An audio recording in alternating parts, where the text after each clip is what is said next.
Morning, sir. Yeah. Am I audible?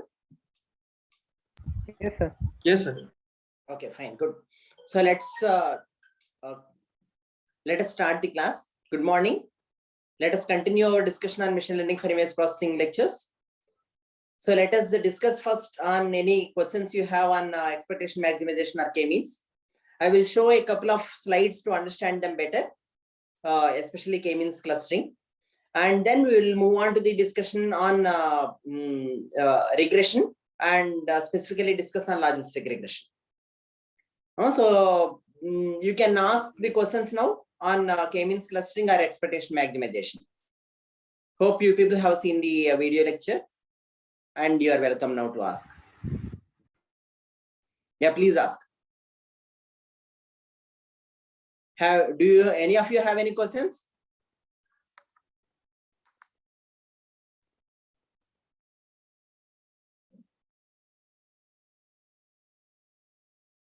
Okay, what's for expectation maximization technique is? I will ask some couple of questions to understand what you have understood. You can start now answering. So what is expectation maximization for? Quick answers are needed. We want to cluster the data into different classes for that. Right. We want to cluster the data into different classes. So how is it different from putting the data into different classes in supervised classification? Quickly, you should be ready to answer. We don't know in this which class it belongs to. Right. In case of unsupervised. Correct. You don't know any of the labels of any of the samples. Okay. Don't know the labels of any of the samples. Okay. In supervised techniques, at least you know for some of the training samples, the labels, their respective labels. And hence you can say that this is typically the distribution of class 1 can be modeled here. Okay. Distribution of class 2 can be modeled around this and so on. Okay, you have a provision to use the training samples for giving the initial labels, right? This is omega, sorry. This I can say as omega 1 and this may be omega 2 and so on. I may have initial labels like that. But here we don't have any such thing. Okay, fine, very good. Then how do we start with them? So we need to perform clustering, fine. Okay. And how does the problem of finding clustering is posed in Gaussian mixer models?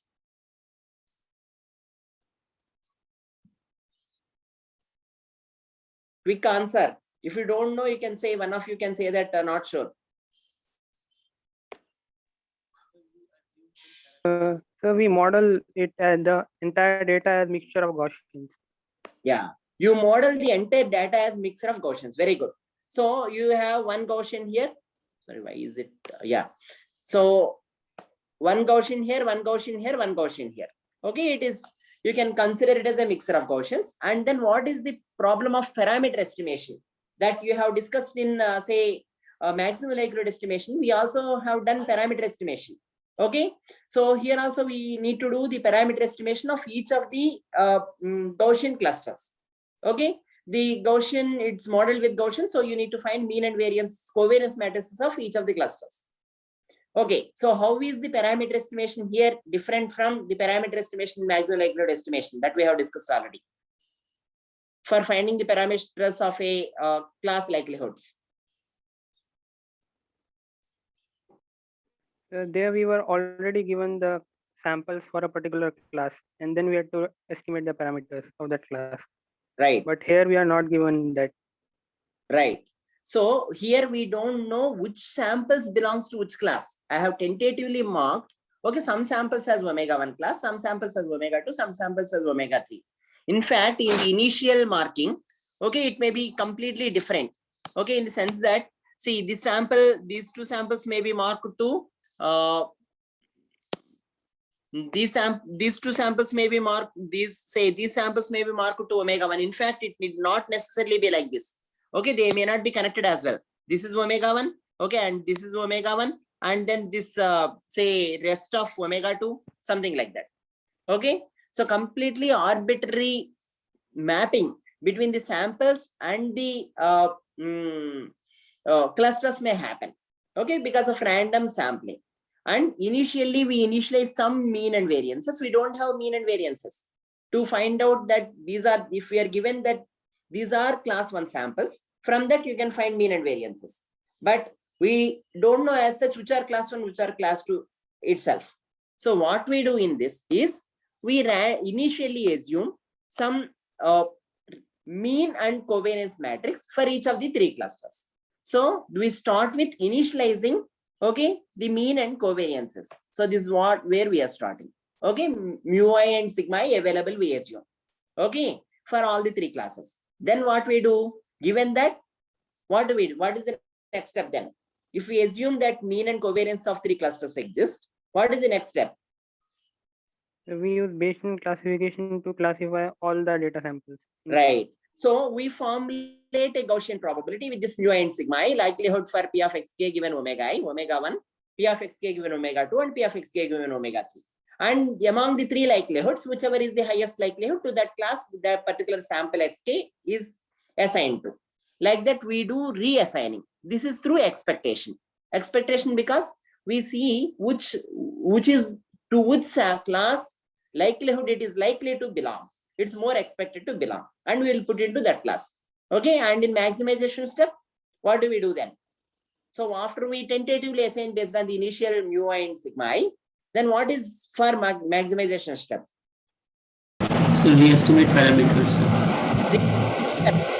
Because these are just assumed and may not be accurate. Because of that, what may happen? Say I may assume this as 1. Okay, so I may randomly assume, say this as mu1. Okay, and this itself has mu2 somewhere, and this itself has mu3. It may or may not be good assumption. So in that case, the mapping also will not be good. So I will now rework on my assumption. Okay, so trying to identify which are better means and covariances based on the current assignment of samples. That is the maximization step. What do we do in maximization step? How do we find out mu and sigma i's in maximization step? So we use ML estimation. Yeah, using ML estimation. Okay, because samples are there. Okay, for each class, we use ML estimation to find, okay, mu and sigma I. Okay, so that's all is expectation maximization. They keep, because this is also not very accurate, because the assignment itself is not very accurate. This is little more accurate than earlier mu and sigma I, which we assumed. Okay, now given this little more accurate mu and sigma I, we reassign the samples, and this assignment is more accurate than the first iteration assignment. And now we find out the mu and sigma I again. Okay, this is more accurate than the previous iteration, and so on. This will continue, and this is referred to as expectation maximization. This is used very widely in machine learning or in pattern recognition. Okay, and it's also used in image processing very well. Okay, for a couple of examples for that are, if you are given a histogram, how do we break the histogram into 2 Gaussians or 3 Gaussians? Okay, we can do that by expectation maximization. We can assume that it is a mixture of 3 Gaussians, and we can tentatively start with mu1, mu2, mu3, and sigma 1 square, sigma 2 square, sigma 3 square, and then apply this expectation maximization to find out finally, okay, the histogram of n mu1 comma sigma 1 square and mu2 comma sigma 2 square, and so on. Okay, mu I comma sigma I square for I equal to 1 to 3. We can decide a priori how many clusters or how many Gaussian mixtures we would like to model with. Okay, and this can also be used to separate foreground and background in a image. See, if you just model the histogram in 2 Gaussians, one is foreground, other is background. Okay, so that's as simple as that. So for finding it, what we are using, the feature vectors now for finding foreground, background are intensity at x comma y, and if we need a spatial importance to be given while finding out the foreground and background information, we need to augment with the spatial coordinates as well as features, so that actually the closer pixels will group together. Okay, And okay, so now what is the relation between expectation maximization and k-means clustering? Can one of you quickly tell? Sir, in K means we have covariance to identity We- matrix. Yeah, we are not very much interested in the covariance aspect. That is how the features, okay, are correlated, are varying across each other. We just take that as identity. We are only interested in the distance between the mean and the feature vectors. Okay, and covariance term, variance term is considered to be not very like it's not taken care in k-means. Okay, so it's then it boils down to finding out the distance for expectation step and finding out the best mean for the maximization step. That's all is the k-means clustering algorithm, and this we repeat once after the other. Okay, so how does this differ from the so can you identify why this is just boils down to finding out the distance compared to whatever you are using the probabilities, okay, to assign the class samples? Why is this now boiling down to using the distance in expectation step? Any quick answer?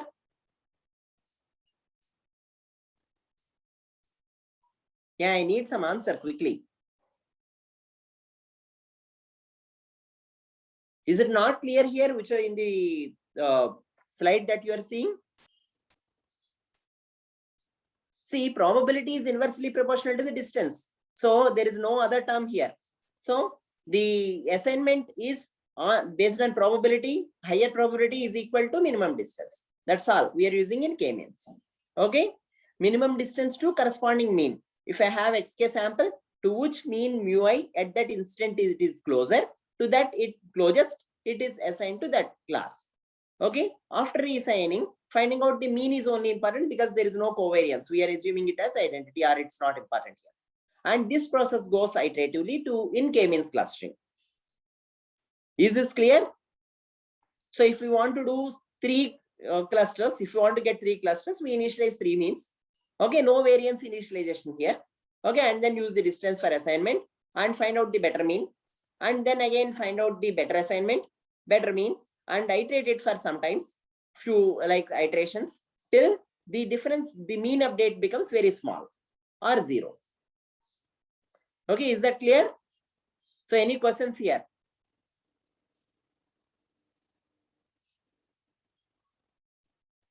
Okay, so the k-means clustering can also be posed as minimizing a cost function, which is shown here. Okay, because what we are doing, if the xk belongs to omega I class, we are saying that it is okay, its probability is 1. If it is not belonging to that, its probability is 0. That means we are assigning only to one particular class, and there is no term of covariance here. So and hence this is probabilities acts as a weights, okay, of assigning to that particular class, because we are not assigning we are assigning sample to a only particular class. The cost is, if it is correct, the cost is less. If the sample is assigned to correct class, the cost is less. If the sample is assigned to wrong class, the cost is high. And hence this also acts as a good cost function, okay, for k-means clustering. And if you just find out from this, if you want to find out expectation step and maximization step, what do we do? Just if you find dou z by dou mu I, what you get, okay, is the mu I is equal to 1 by n sigma. You can just check, okay, xk k equal to 1 to n. Okay, this is what you get. And assignment anyway, because we are finding out assigning to the particular class if the distance is minimum, so that becomes the assignment. So in some sense, what we are trying to do is dou j by dou, okay, in some sense p, okay, p of xk given omega I, okay, among which omega I, if we assign to, we get the lesser cost. Okay, is this clear? Okay, any questions you should ask me now, otherwise Otherwise, I will be moving on to some slides explaining k-means.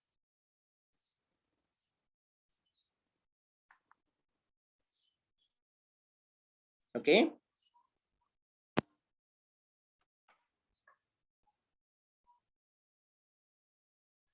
Okay. So I am not very sure whether the animations will come here or not. Okay, I assume that they may come. I am moving on.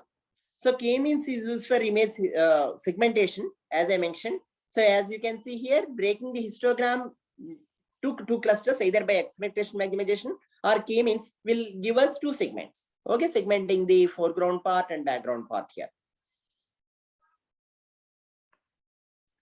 Okay, here also you can see that.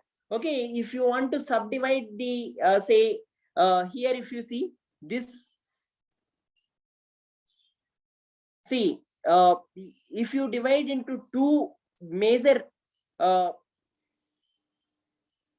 Gaussian mixtures, then you will be separating the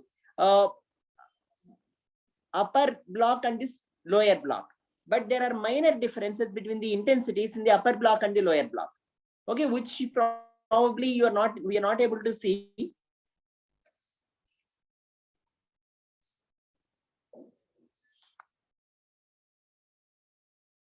Okay, which we are not able to see in this single histogram. So what we can do is we can do recursively. That means take the upper histogram alone. Okay, and then that means the histogram of the upper half alone, and then that can be subdivided into two more clusters to get the exact segmentation. So some such tricks are applied to perform good segmentations. Let me move on to the k-means. Okay, it can be used for several other segmentations. I am skipping these details. I discussed them in the lab class. So those who want to know more details can see the lab discussion. Okay, you can see now the working of k-means clustering here. Okay, initial clusters are, okay, these are the initial clusters now. Okay, now you can see that these are all assigned to this class, now assigned to red class, assigned to now green class, and now they are iterated. Okay, you can see that their assignment is becoming more accurate. And finally, the assignment doesn't change or the means doesn't change. It indicating the convergence of k-means clustering.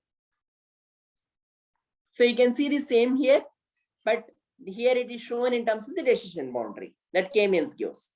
Okay, you can see that because the assignment is based on distance, it's something like the closest nearest neighbor. ये पता कर लेना कि to a particular mean.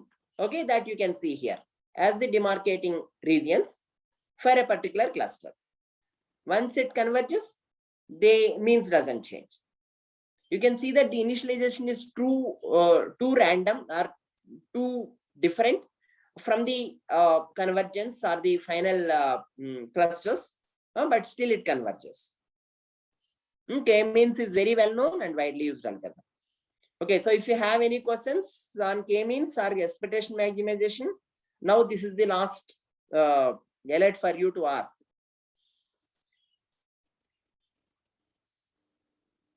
Okay, so how do you decide the number of clusters in k-means?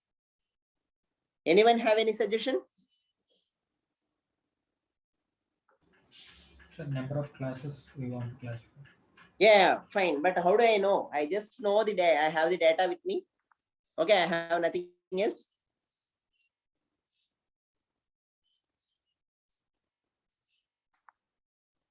So there should be some measurable parameter that we are looking for. Sir. There should be Some parameter that we are looking for, so we can like make a histogram of that parameter and see how many we are getting. okay. Okay. Yeah. So we should, from the domain knowledge, we should get it. Okay. So if I know that fish classification, I know how many fishes I want to classify. Or if I have images, by looking at the image qualitatively, I may decide on the number of clusters. Okay. So it's a more on the domain input in k-means. But there are another class of clustering algorithms referred to as hierarchical clustering algorithms, where you no need to decide a priori the number of clusters.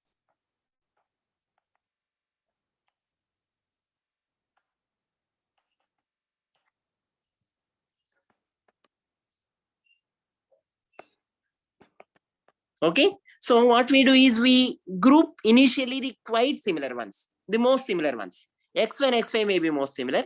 X4, X6, X7 may be most similar. Okay, and then if you consider up to X10, okay, the remaining may be most similar here. Okay, X2 and so on. Okay, remaining may be most similar. So you have initially grouped into based on some criteria, saying that the distance less than something, you group this. Okay, so what we do is we usually form here some kind of dendrograms. We initially start like this. Okay, and then with which distance we map them, we decide. Okay, so and these may be mapped like this. So based on some similarity or dissimilarity measure, we keep grouping the similar ones. Okay, so the similar ones sometimes like may group to the next cluster even at later point of time. That means these may be similar within that. Okay, but actually all these may be mapped here. Okay, based on the distance, this is what the grouping is done here. Okay, so here the distance is 0, and here anyway distance is infinity or very large. Okay, and then the distance is 0.5. Okay, maybe something, so and so on. So here if we make this kind of agglomerative clustering or distance based clustering or similarity based clustering, in that case similarity here is 1. Sorry, similarity here is, yeah, distance here is with itself, so it is 0. Similarity with itself, so it is 1. Okay, and then the similarity keep changing, and here the similarity finally is 0. Okay, so between x1 and x5, if I see, similarity may be 0.2. Okay, sorry, 0.8. They are highly similar. Between x1 and x2, if I see, their similarity may be somewhat less. Okay, and it may be more than point or less than 0.2. Okay, something like that. So what this method, this kind of methods does is they group based on the dissimilarity, lesser dissimilarity or more similarity. Okay, first, and then gradually they do that. And if we want number of clusters, so if I want only 2 clusters, I say that okay, x1, x5, x4, x6 and x7 are same one cluster, remaining are different cluster. Okay, similarly if I wish to have 4 clusters, I may say that these are one cluster, the first set of group, these are one cluster, and this is another cluster, and then this last one is another cluster, something. So if I break the dendrogram here, wherever I have shown, okay, I get number of clusters. Okay, number of C is equal to 2 here. If I break here, C equal to, how many clusters do I get? C equal to 3, sir. okay, 1, 2 and 3. Okay, 3 clusters. Okay, so like that, wherever based on the number of clusters I want to get, I can break the dendrogram, and this is referred to as agglomerative clustering. Okay, because initially I start each sample as an independent cluster and keep grouping the clusters. Grouping is agglomerative operation. Finally, I decide I will come up with single cluster. Okay, and there are other class of clustering algorithms referred to as divisive clustering algorithms. Okay, these divisive clustering algorithms, what do we do there is, we start with single sample. Okay, you can consider this as sample, next sample, and so on. Okay, so we start with single sample, wherever we may be. First sample, second sample, we see the distance. If it is smaller than threshold, we group them. Okay, third sample, even this distance is smaller, we group them. If fourth sample, if the distance is bigger, we don't group them. We make this as cluster 1 and this as omega 2, cluster 2. We start the new cluster. Okay, again see the distances and we group them. Okay, and keep going like that. And this may be omega 3 and so on. Okay, so here initially all are single group. We keep looking at the distances and dividing them into different clusters. Okay, distance based splitting of the clusters is done here. Okay, so this is a divisive clustering algorithms. In some cases, we can have the divisive operation and agglomerative operation together. One such algorithm is referred to as isodata clustering. What we do is, say we initially start with k-means, apply k-means to cluster. Say assume that I have got, say first anyway I have data points x1 to xn and data points. to cluster. Okay, I decide a priori some k means, k or c means people call k equal to 3 I decided. Okay, and divided into 3 clusters. Okay, 3 groups now. Now, if I see the distance between the groups, what I see is I will see the variance sigma 1 square, sigma 2 square, and sigma 3 square. Okay, if say for example sigma 2 square is greater than a threshold. Okay, prefixed threshold. Then what we say, this cluster is very big and we can split this cluster. Implies that you split. Okay, now how many clusters I get?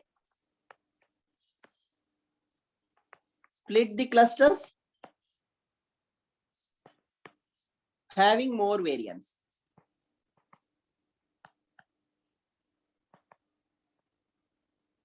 Is this clear? Again, are you there? Yes, sir. Yes, sir. Yeah, fine. So this is first we split the clusters which are having high variance. Okay, and then what we want to do at the same time, if cluster 1 and cluster 3, if they have very small variances. Okay, their sigma 1 square and comma sigma 3 square are very, very less small. Okay, than threshold. Okay, smaller than threshold. Then what we do? Another threshold. This may be different threshold. Threshold 2, this is threshold 1. Okay, then what we say is we can merge them. And then the distance between the means, here also, their intra-class variance is small and mu1 minus mu2 is also small. Okay, threshold. Okay, so then what we do? We can merge them. Threshold 3. Okay, merge them.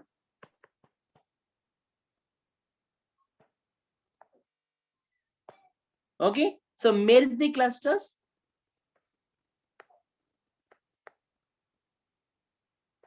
Having small mean distance and interclass variance or intra-class variance. Intra means within. Okay, so this is merging. So these split and merge operations go again and again. Iteratively you perform them.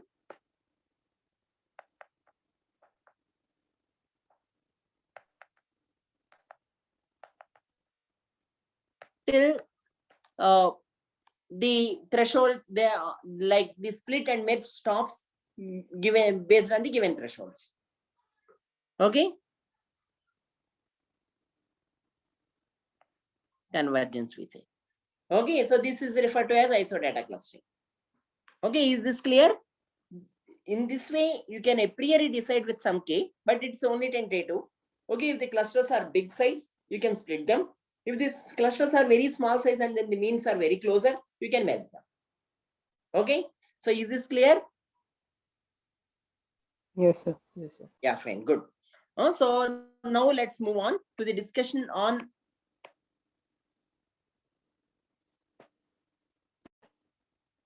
the regression. Okay, so in the previous class, we have seen that. So since the time is less, let me discuss how this regression can be related to ML estimation, or this can be related to the Bayesian classification kind of framework. Okay, so assume that we have samples x1 up to xn. Okay, each sample now has some features, set of features x1 to xd. Then what did we say as the regression does? Is for mapping xk kth sample to the output yk, where yk is what? What is the difference between classification and regression? Yk is, yeah, please answer, otherwise I don't know whether you people are here or not. Yk is a real variable. Okay, so we have seen that for doing this, what we do, we minimize a cost function as yk minus yk hat. So you people are here? Yes, sir. Yeah. Over all samples or over a single sample. Okay, we can consider for time being even with single sample or over all samples. Okay. So then yk minus W transpose xk. What is W? What are W's? Wait. What are W's? Yeah, you can consider under square root and so on. Okay, so it's up to you. How do you define? Square, if you don't want to have, you can have actually without square root. Okay, it's up to you. Okay, so let us write square, mean square error. Okay, this is not mean error, but mean square error we are trying to minimize. Okay, so mean, when we say, we can also include the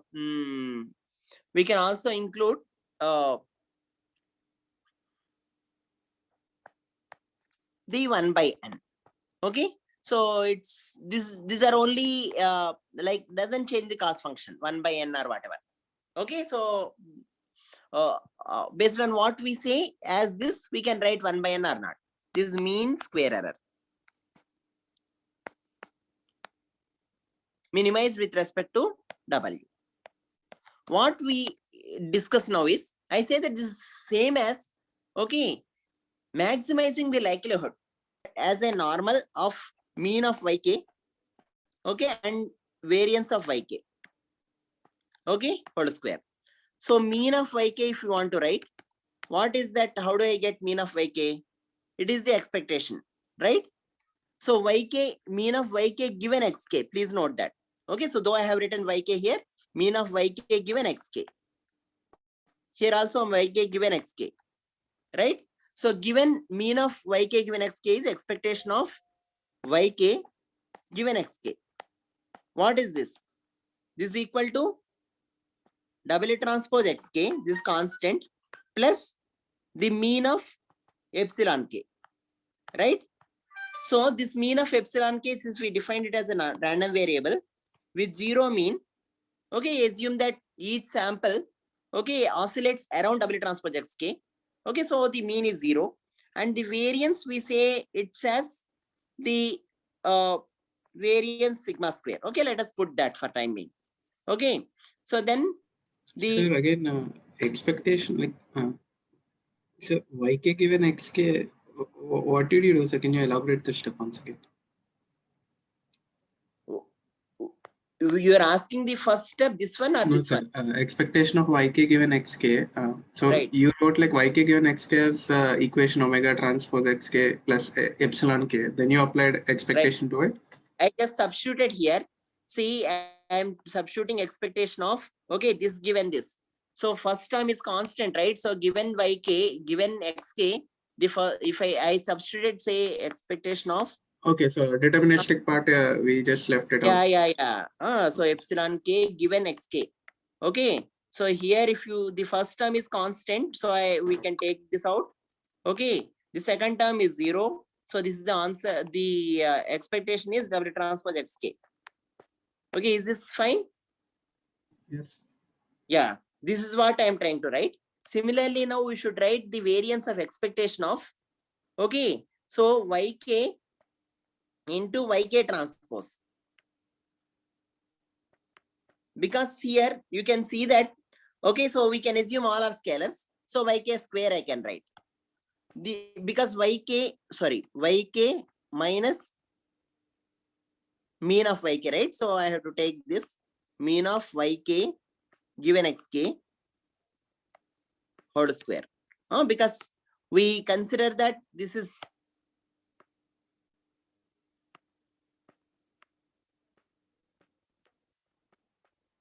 okay. So we consider that actually the yk is a scalar, because we are considering finally this is a scalar W transpose xk. So we should write this. So this if we write, okay, this we are saying essentially as if we substitute yk and mean of this, so you can see that these two cancels out. This is essentially equal to expectation of, okay, epsilon k square. Do you people agree or not? Because Yes, if I, sir. Yes, sir. yeah, this, so that's why I'm previously trying to write, okay, the p of epsilon k given xk. if we can there also split that into two components. This is simply x sigma square. Okay, so now explicitly let us conclude this writing.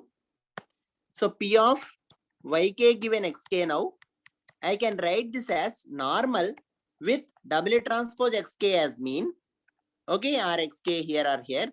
Okay, xk as mean and sigma square as variance when epsilon is normal with 0 comma sigma square.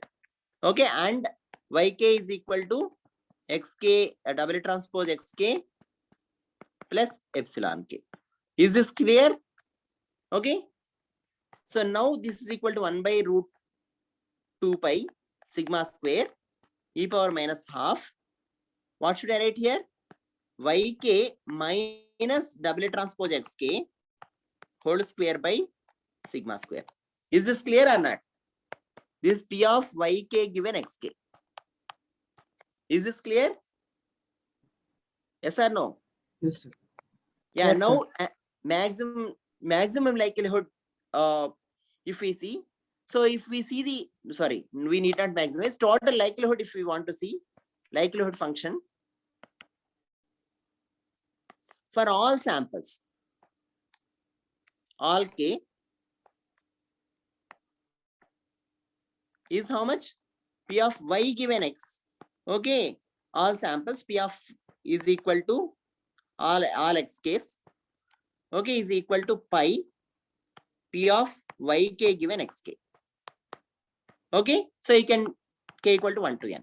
So now what we are saying is maximizing this likelihood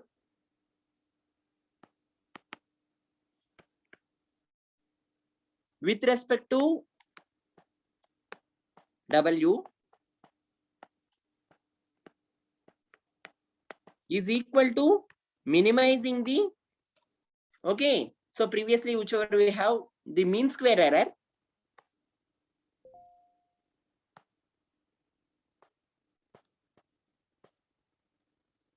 okay, with respect to W. You people are able to see or not that one? Because this if you maximize, okay, so do P yk given xk if I do, let us do for single sample to make our job little easy. Okay, if I do this is also essentially, this is maximized or this is maximum when the essentially, see, this is a constant. So this is constant. Okay, so this is inversely proportional to this. So it's equal to, it is maximized when, let us not differentiate, but we can conclude that this is maximized when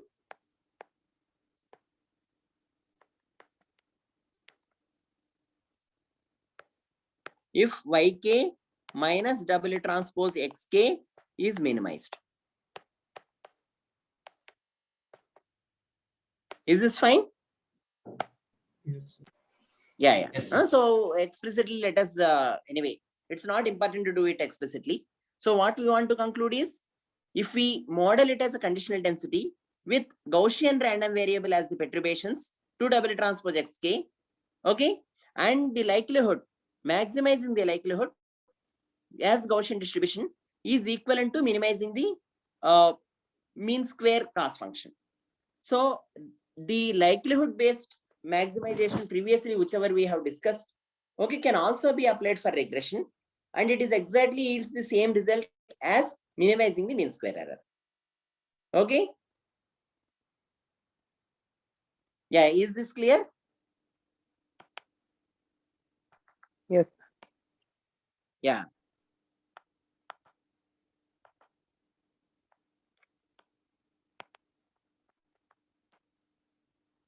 Okay, then let us leave now. Let us continue in the next class, logistic regression, and then we will move on to the convolution neural networks. Some of the aspects of convolution neural networks. So we have actually 2 more classes now, I think, right? So if I'm correct, 2 more classes. So we will discuss the forward propagation of convolution neural networks and conclude in this course. Mostly I may be taking, I will be taking deep learning, either theory for theory and applications of deep learning or deep learning for computer vision. Just the title I will decide. Okay, but I will be taking one of the deep learning course. So mostly there we can discuss more details on CNNs, RNNs, and so on. Okay. Thank you then. Sir, lab, what is the pattern, sir? Lab exam, MLI lab tomorrow for MTech students. Yeah. So MTech students lab exam. Sir, Whatever. this is Srivanan, sir. Yeah. What's that? Sir. Sir, this is Srivanan, sir. Regarding to lab, we will send the formality. What are the instruction to student through mail? Sure. That's fine. Okay. Okay, sir. Yeah. Okay. Fine then. Thanks then. Bye.